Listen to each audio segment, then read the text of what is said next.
నమస్తే అని బోసుకుమరి. పవన్ కళ్యాణ్ గారు భాషల గురించి మాట్లాడినటువంటి దాంట్లో బాగా పెనుదోమరానికి దారితీసింది. ఇప్పుడు కొంచెం చల్లబడింది, కానీ వాస్తవ పరిస్థితుల్లో అయితే మాత్రం ఇది ఖచ్చితంగా విపరీతమైనటువంటి ట్రోల్కి పవన్ కళ్యాణ్ గారు జనసేన పార్టీ గురైందని చెప్పడంలో ఎటువంటి అసలు లేదు. అటు జన సైనికులు కానీ లేకపోతే జనసేన నాయకులు కానీ ఎంత కవర్ చేసేటువంటి ప్రయత్నం చేసినా కూడా ట్రోల్ మాత్రం విపరీతంగా జరిగింది.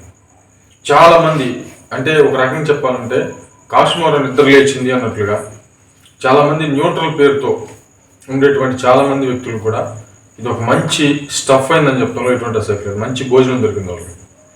దీన్ని అడ్డం పెట్టుకొని ఈ భాషల గురించి మాట్లాడుతున్నాడు, హిందీ రుద్దేటువంటి ప్రయత్నం చేస్తాడు అనేటువంటి విధంగా ఆత్మగౌరవం ఈ రకమైనటువంటి విధానం తీసుకొచ్చేసి విపరీతంగా జనసేన పార్టీని, అదేవిధంగా పవన్ కళ్యాణ్ గారి ఖ్యాతిని ఒక రకంగా చెప్పాలంటే ఆయన్ని బ్లేమ్ చేసేటువంటి విధంగా విపరీతంగా ట్రోల్ చేశారని చెప్పడం ఎటువంటి అసలు లేదు. ప్రతి ఒక్కరూ మేధావులు అయిపోయి దీన్ని విపరీతంగా జనంలో తీసుకెళ్లేటువంటి ప్రయత్నం చేస్తున్నారు. ఇది మాత్రం కన్ఫర్మ్.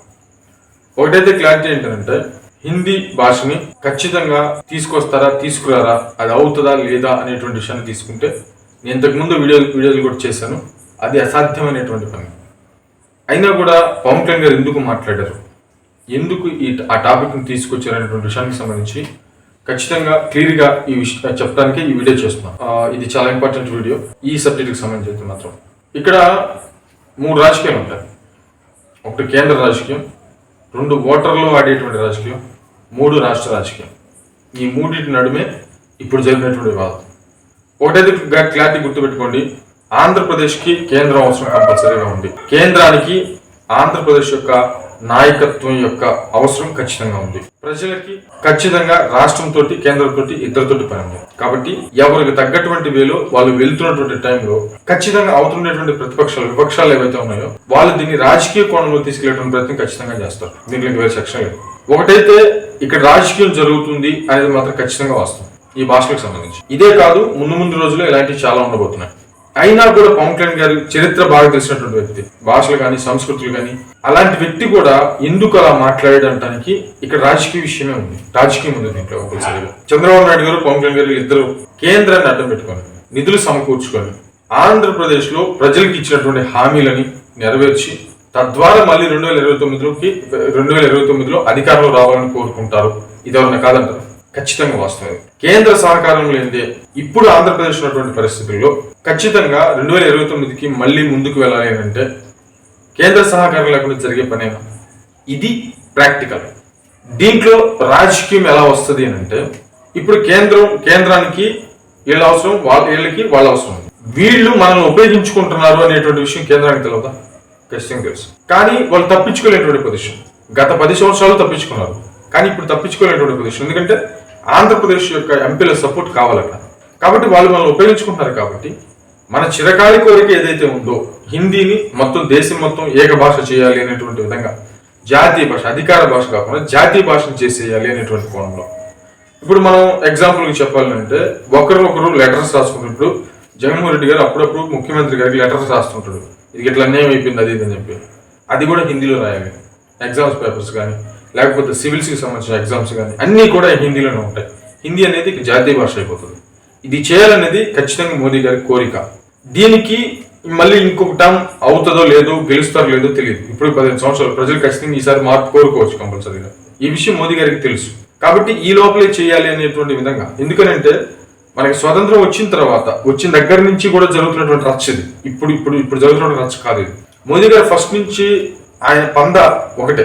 ఎప్పటి నుంచో పెండింగ్ ఉండిపోయినటువంటి అంశాలు ఏవైతే ఉన్నాయో, ఇప్పుడు ఎగ్జాంపుల్ మీకు చెప్పాలంటే ఇప్పుడు రిజర్వేషన్స్, ఎంఆర్పిఎస్, అదేవిధంగా తెలంగాణ ఆంధ్రప్రదేశ్ యొక్క విభజన, లేకపోతే కాశ్మీరు, చైనా, ఇట్లాంటి సమస్యలన్నీ ఉన్నాయి కదా. వీటన్నిటిని కూడా ఆయన ఫస్ట్ నుంచి ఇప్పుడు నోట్ల రద్దు, పాకిస్తాన్ని కంట్రోల్ చేయటం, ఏవైతే మెయిన్ ప్రాబ్లమ్స్ ఉంటాయో అవన్నీ కూడా ఆయన టచ్ చేసుకుంటూ వెళ్ళాడు. అంటే అలా అని చెప్పి తెలంగాణ ఆంధ్రప్రదేశ్కి సంబంధించిన ఎగ్జాంపుల్కి చెప్తున్నాం. కాబట్టి ఆయన ప్రజల్లో బాగా ఎస్టాబ్లిష్ అవడానికి, ఇన్నిసార్లు ప్రధానమంత్రి కావడానికి కూడా అదే కారణం. ఇప్పుడు పోలవరం ప్రాజెక్ట్, ఆంధ్రప్రదేశ్కి సంబంధించిన పోలవరం ఉంది. ఈ పోలవరం అనేది ఆంధ్రప్రదేశ్ ప్రజల యొక్క చిరకాల కోరికగా ఉంది. దాన్ని అదే విషయాన్ని బిల్డ్ చేసుకుంటూ వచ్చారు. ఇప్పుడు ప్రజలు అదే నమ్ముతున్నారు. కాబట్టి ఎవరైతే పోలవరం కంప్లీట్ చేస్తారో వాళ్ళ పేరు చిరస్థాయిగా ఆంధ్రభూమి ఉన్నంతగా ఉండిపోతుంది. అంటే ఎగ్జాంపుల్ చెప్తున్నాను అనమాట ఈ విషయాలన్నీ కూడా. కాబట్టి మోదీ గారు అలాంటి విషయాలు టచ్ చేస్తారు. అన్నీ చేసేది అయిపోయింది. ఈ కొన్నదల్లా ఏంటంటే ఆయనకు ఒకటి ఏక భాష, జాతీయ భాష హిందీని చేయాలి. వాస్తవ పరిస్థితి ఏంటంటే హిందీ మాట్లాడేటువంటి వాళ్ళ శాతం కంటే మాట్లాడినటువంటి వాళ్ళ శాతం భారతదేశంలో చాలా ఎక్కువ. అయినా కూడా దాన్ని తీసుకొచ్చి ఇటు వెయ్యాలి అన్నది వాళ్ళ ఫైనల్ గోల్. కానీ తక్కువ పర్సెంట్, ఇప్పుడు ఎగ్జాంపుల్ చెప్పాలంటే ఒక 35% మహా అయితే 80% 45% హిందీ చేసుకున్నా 55% కంపల్సరీగా హిందీ మాట్లాడేటువంటి వాళ్ళే ఉంటారు భారతదేశంలో. లేకపోతే 40-60 చేసుకోండి అటు ఇటుగా. 40 హిందీ మాట్లాడేటువంటి వాళ్ళు, 60% హిందీ మాట్లాడేటువంటి వాళ్ళు భారతదేశంలో ఉన్నారు. ఖచ్చితంగా చెప్పలేనండి, ఆల్మోస్ట్ అటు ఇటుగా. కాబట్టి ఇన్ని భాషలు, ఇన్ని విధానాలు ఉండకూడదు అని ఏక భాష చేయాలని, ఒకే ఎలక్షన్, ఒకే భాష, ఇట్లాంటివన్నీ చేస్తూ వచ్చారు కదా వాళ్ళు. అట్లాగే భాష చేయాలనేది వాళ్ళ కోరిక. ఇది ఎప్పటి నుంచి నలుగుతుంది. కానీ మిగతా వాళ్ళు ఒప్పుకోకపోవటం వల్ల ఇప్పుడు దాకా ఇది కంటిన్యూ అవుతుంది. ఇది అవుతుందా అని అంటే అవ్వదు. ఒకవేళ ఇప్పుడు కేంద్రం తీసుకున్నటువంటి ఈ నిర్ణయానికి మామూలుగా అంటే తమిళనాడు ఓకే చెప్పలేదు కాబట్టి వాళ్ళకి రావాల్సిన నిధులు ఆపేశారు. ఇప్పుడు అదే వాళ్ళు హిందీ భాషను వ్యతిరేకించడం, దాంట్లో చూసినటువంటి గొడవ ఇది. తర్వాత బాబు గారు ప్రస్తావించడం. అదే మోదీ గారు తీసుకున్నటువంటి నిర్ణయానికి పవన్ కళ్యాణ్ గారు, అదేవిధంగా చంద్రబాబు నాయుడు గారు మద్దతు ఇవ్వకపోతే నిధులు ఆపేస్తారు. నిధులు ఆపేసేటువంటి ధైర్యం లేకపోయినా దాన్ని పోస్ట్ పోన్ చేసేటువంటి పరిస్థితులు ఉంటాయి. అంటే ఇప్పుడు అవ్వలేదు, ఇంకొంచెం టైం పట్టిద్దాను, నిధులు అంటే ఒక రకంగా ఇప్పుడు సకాలంలో రావాల్సిన నిధులు రాకపోతే. అంటే పోయినసారి చంద్రబాబు నాయుడు 2014 నుంచి 2019 అధికారంలో ఉన్నటువంటి టైంలో అలాగే టైం ల్యాప్స్ చేసుకుంటూ వచ్చారు. లాస్ట్కి వచ్చే సమయానికి చంద్రబాబు నాయుడు గారికి దిక్కుతోచలేదు.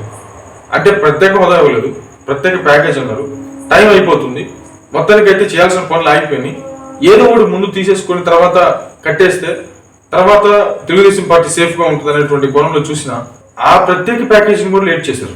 అట్లాగే తెలుగుదేశం పార్టీ ఓడిపోవడానికి ప్రధానమైనటువంటి కారణం ఆ రోజుల్లో మోదీ గారి సర్కారే అయిందని చెప్పడంలో ఎటువంటి సైకిల్ లేదు. కాబట్టి ఇప్పుడు కూడా అలాంటి సిచ్యువేషన్ రాకుండా, ఒక రకంగా చెప్పాలంటే ఇష్టం ఉన్నా ఇష్టం ఉండకపోయినా, అంటే ప్రాక్టికల్ గా చెప్తున్నాను. ఇక్కడ ప్రాక్టికాలిటీ ఏంటంటే ఆంధ్రప్రదేశ్ యొక్క కళ నెరవేరాలి, అమరావతి నిర్మించబడాలి, దానికి నిధులు కావాలి. విశాఖపట్నం మీరు ఎగ్జాంపుల్ చెప్తాం, ఏదో కొంత మైనస్ జరిగింది, విశాఖపట్నానికి సంబంధించి మళ్ళీ గొడవ వచ్చింది చూడండి. ఇప్పుడు మళ్ళీ వాళ్ళు చెప్పిన దాంట్లో ఏదో మద్దతు ఇవ్వకపోవటం, ఏదో వినకపోవటం అంటూ జరిగితే పోలవరం నిధులు ఆపేయటం, లేకపోతే రాజధానికి సంబంధించిన నిధులు ఆపేయటం, ఇలాంటి జరుగుతాయి కంపల్సరీగా. కాబట్టి వాళ్ళు ఏం మాట్లాడినా ఇక్కడ పని అయ్యేంత వరకు, దీన్ని లౌక్యం అంటారు, పని అయ్యేంత వరకు కాముగా చూస్తూ ఉంటామే, చేసేదేం లేదు. దీన్ని కొంతమంది నెగిటివ్ గా ప్రచారం చేయని, అప్పుడు ఆ మాట మాట్లాడారు, ఇప్పుడు ఈ మాట మాట్లాడారు, అప్పుడేమో హిందీని వ్యతిరేకించారు, ఇప్పుడేమో హిందీని ఎత్తుకొస్తున్నారు అనేటువంటి విధంగా ఎవరు ఎన్ని సభాలక్ష మాట్లాడినా సరే. ఇప్పుడు పవన్ కళ్యాణ్ గారు చంద్రబాబు నాయుడు గారి మీద ఎదుర్కొన్నటువంటి గోల్ ఒకటే, ఆంధ్రప్రదేశ్ లకు సంబంధించి రాజధాని కంప్లీట్ చేయాలి, పోలవరం కంప్లీట్ చేయాలి, ఇచ్చినటువంటి హామీలు ఏవైతే ఉన్నాయో, సూపర్ 6 కి సంబంధించిన సంక్షేమ హామీలు ఏవైతే ఉన్నాయో ఇవి నెరవేర్చాలి. వీటన్నిటికి నిధులు కావాలి. నిధులు కావాలి అంటే ఉన్నటువంటి అప్పులు కానీ చేస్తే చంద్రబాబు నాయుడు గారు వెళ్తే ఖచ్చితంగా అప్పులు ఇస్తారు, ప్రపంచ బ్యాంకులు అప్పులు ఇస్తాయి, ఎందుకంటే సీనియర్ నాయకులు కదా, అప్పులు ఇస్తాయి. కానీ జగన్మోహన్ రెడ్డి గారికి ఆయనకి తేడా ఉండదు. కానీ అలాగని చెప్పి పూర్తిగా అప్పులు చేయకుండా ఉండరు. కాబట్టి వీళ్ళ ప్రాక్టికాలిటీ ఏంటంటే కేంద్రాన్ని వినియోగించుకొని త్వరగా ఆంధ్రప్రదేశ్ని డెవలప్ చేసుకోవాలన్నది వాళ్ళ లెక్క. దాంట్లో భాగంగా ఇప్పుడు పవన్ కళ్యాణ్ గారు మాట్లాడినంత మాత్రాన, లేకపోతే చంద్రబాబు నాయుడు గారు మద్దతు ఇచ్చేంత మాత్రాన కంపల్సరీగా తీసుకొచ్చి హిందీని జాతీయ భాష చేస్తారంటే మిగతా రాష్ట్రాలు ఒప్పుకుంటారు? అవి ఒప్పుకునేటువంటి పరిస్థితులు. కానీ ఇప్పుడున్నటువంటి సిచ్యువేషన్లో వాళ్ళు బ్యాడ్ అయినా సరే, అంటే బ్యాడ్ అయ్యి అవ్వకపోయి వాళ్ళ ఉద్దేశం ఏమైనా ఉంది, మొత్తానికైతే అక్కడ రాజకీయం అనేది రాష్ట్ర ప్రయోజనం కోసం రావాల్సినటువంటి సిచ్యువేషన్ వచ్చింది. అక్కడ భాష గురించి తమిళనాడు వ్యతిరేకిస్తేనే కొన్ని 500 కోట్ల 600 కోట్ల వాళ్ళకి నిధులు ఆపేశారు. ఇక ముందు రోజులు ఎలా ఉంటుందో తెలియదు. కాబట్టి ఇప్పుడు ఆంధ్రప్రదేశ్లో ఉన్నటువంటి సమయంలో నిధులు ఆపినా, లేకపోతే టైం ల్యాప్స్ జరిగినా తీవ్రమైనటువంటి వ్యతిరేకత కూటమి మీద వస్తుంది ప్రజలకి. రావటం తర్వాత సంగతి, అసలు లైఫ్ లో పవన్ కళ్యాణ్ గారికి భవిష్యత్తు ఉండదు, రాజకీయ భవిష్యత్తు ఉండదు ఆయనకి. ఎందుకంటే మొదటిసారి వచ్చాడు, నిరూపించుకోవాల్సిన సందర్భం. ఇలాంటి టైంలో కేంద్రంతో కానీ సున్నం పెట్టుకొని దీన్ని కానీ జరగకుండా కానీ చూసుకున్నాడు అనుకోండి, అసలు లైఫ్ లో రాజకీయం ఎదగలేక ప్రజలు నమ్మరాయన లేక. కాబట్టి ఈ సిచ్యువేషన్స్ అన్ని ఆలోచించుకొని ఆయన భాషకు సంబంధించి మాట్లాడాడు అన్నది మాత్రం నాకు అర్థమైనంత వరకు. బట్ ఇది కరెక్ట్ అవ్వచ్చు, తప్పవచ్చు అనేటువంటి ఓకే, కానీ లాజిక్గా చూస్తే మాత్రం ఇప్పుడు రాష్ట్ర ప్రయోజనాలు దృష్టిలో పెట్టుకొని వాళ్ళు హిందీ అంటే ఏదో వాళ్ళు చెప్పిన దానికి ఓకే మా మద్దతు ఇచ్చారంటే ఒక సంతృప్తి అనమాట వాళ్ళకి, మా ఎంట ఉన్నారు అనేటువంటి విధంగా, మా ఎన్డీల కూటమిలో బాగానే ఉన్నారు అనేటువంటి విధంగా. ఇప్పుడు ఒకవేళ పవన్ కళ్యాణ్ గారు మళ్ళీ హిందీ భాషను తీసుకొచ్చి మా మీద రుద్దేది ఏంది అన్నారు అనుకోండి, ఏమవుతుంది? కేంద్రం నెగిటివ్ అవుతుంది. నెగిటివ్ అయితే ఓన్లీ ఆంధ్రప్రదేశ్కి సంబంధించినటువంటి ఎంపీలే కాదు, ఒరిస్సాకి సంబంధించినటువంటి ఎంపీలు వాళ్ళకి బలం ఉంది, మరీ అంటే ఎడ్జ్లోకి వెళ్ళిపోతాం. ఒకవేళ వెనక్కి తీసుకున్నారు అనుకుందాం, సపోర్ట్ వెనక్కి తీసుకున్నారు అనుకుందాం, ఎగ్జాంపుల్కి చెప్తాం. సపోర్ట్ వెనక్కి తీసుకుంటే ఏమవుతుంది? నిధులు అయిపోతాయి. నిధులు అయిపోతే ఏమవుతుంది? అసలు రాష్ట్రంలో ఇక జనసేన టీడీపీ పార్టీ కూటమిని ఇక జీవితంలో ప్రజలు అన్నారు, అది చేస్తా ఉన్నారు, ఇది చేస్తా ఉన్నారు అని చెప్పేసి ప్రతిపక్షాలు ఏకేస్తారు.